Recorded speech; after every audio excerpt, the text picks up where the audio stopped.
Good morning, good afternoon, good evening, whenever you're watching. Thank you for joining us. This is the Fun Parent 5. We are live at the American Dream Mall. Today we are coming to you from the Liberty Science Center in Jersey City, New Jersey. Today we are at the Bronx Zoo. Today is Friday. Thank goodness the week is over. Today we are back at Legoland, New York to explore the brand new Toys R Us location. Today we are in South Carolina at the Alligator Adventure.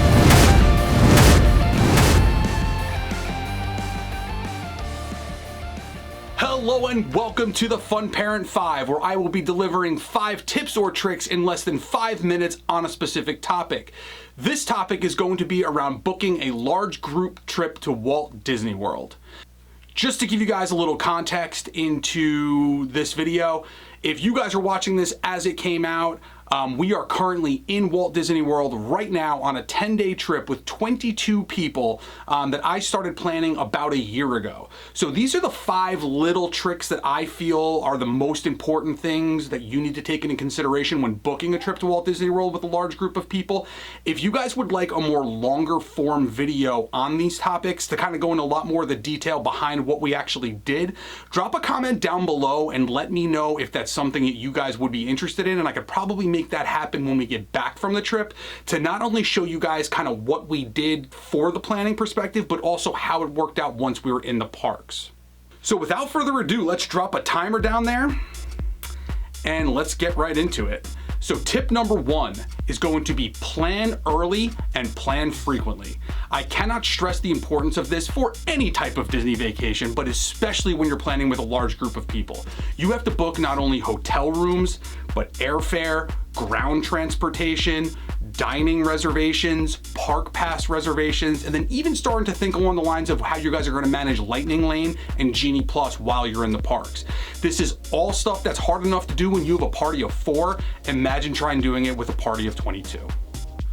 When it comes to planning frequently, my suggestion is constant communication is going to be key. Regular email communications, whether it be through email, text message, or even just phone calls out to everybody in the party, just to make sure that everybody is doing what they're supposed to be doing at the time they're supposed to be doing it, is going to be crucial, so that when you arrive at Walt Disney World, the last thing you find out is that somebody forgot to make that park reservation that they were supposed to have for day 1, and now you're scrambling to figure out what you're gonna do. And on to tip number 2, and that is having a group leader. If you're watching this video right now, you're probably the group leader and you just don't realize it yet. But with that being said, assigning a group leader is going to be crucial to making sure this trip goes off without a hitch. If you have too many cooks in the kitchen, everybody's going to be doing a different thing. Nobody's going to be taking charge to make sure that everything that needs to be done is going to be done. Therefore, if you are the one that's taking the lead, or you're going to be passing that on to somebody else, it is very important that you have somebody in the group that is well organized to keep track of everything and make sure that everybody knows what needs to be done when, so that the vacation goes off like a hitch when you're there. All right, let's move on to tip number 3, which is going to be setting realistic financial and budgetary expectations while in the parks. So guys, a Disney vacation is not cheap. I don't care if you are the person where money is no object, all the way down to the person in the group that is penny pinching every single penny to be able to afford to go on this trip.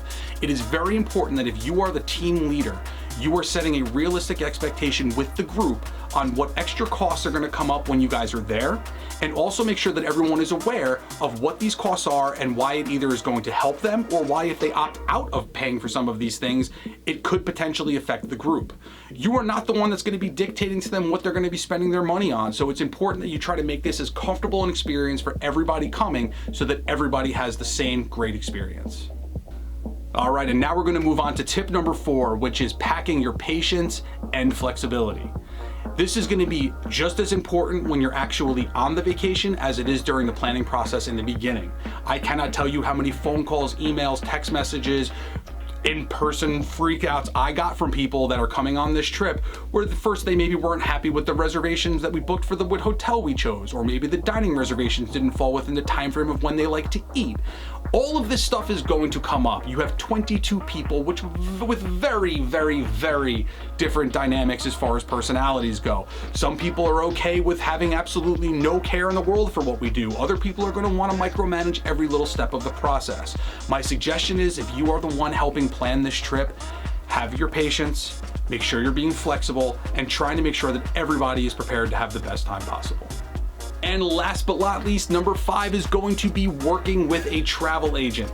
I get it. You're watching this video because you are the team lead. You're the number 1 person that knows everything there is about Disney for this whole group. You know where to eat, you know where to sleep, you know what parks to go to when and which lightning lanes to book at what times.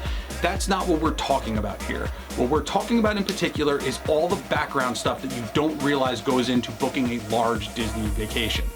We worked with a travel agent for this particular trip, and I normally wouldn't work with a travel agent, but because we worked with a travel agent, there were a lot less touch points that I had to make with Disney customer service and also Disney IT. One perfect example of this was my sister had a My Disney Experience account that she had created many years ago. We didn't even know she had it. So when we booked her reservation, I had created a contact for her under My Disney Experience account so that we could link her reservations. Well, when it came time to see dining reservations, she couldn't see them because she was logging in under this My Disney Experience account that she had from many years ago.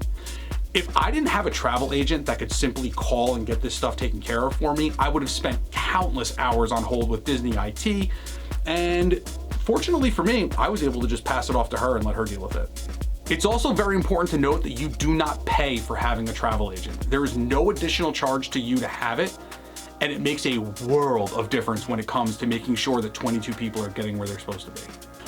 Well, those are my top 5 quick hit tips or tricks to booking a large group Disney vacation. As I mentioned in the beginning of the video, I know this was short. The idea is to keep it under 5 minutes. I think I did it. But if you guys would like to see a more long form edition of this video where we are kind of talking about the planning process versus what actually happened once we were there, I would love to do that for you guys, but I'm not going to do it unless you guys want it. So comment down below and let me know if that's something you'd be interested in seeing. If you haven't done so already, please subscribe to the channel. We've got 10 weeks of Disney vlogs coming up here, guys, and I don't want you to miss out on any of them. So click that notification bell, drop a thumbs up on this video. It helps us more than you could possibly imagine. And with that being said, we're done, son. I'm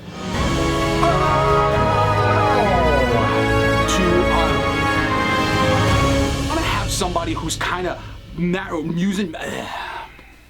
If you're watching this video right now, you're probably the group leader and you just don't realize it yet.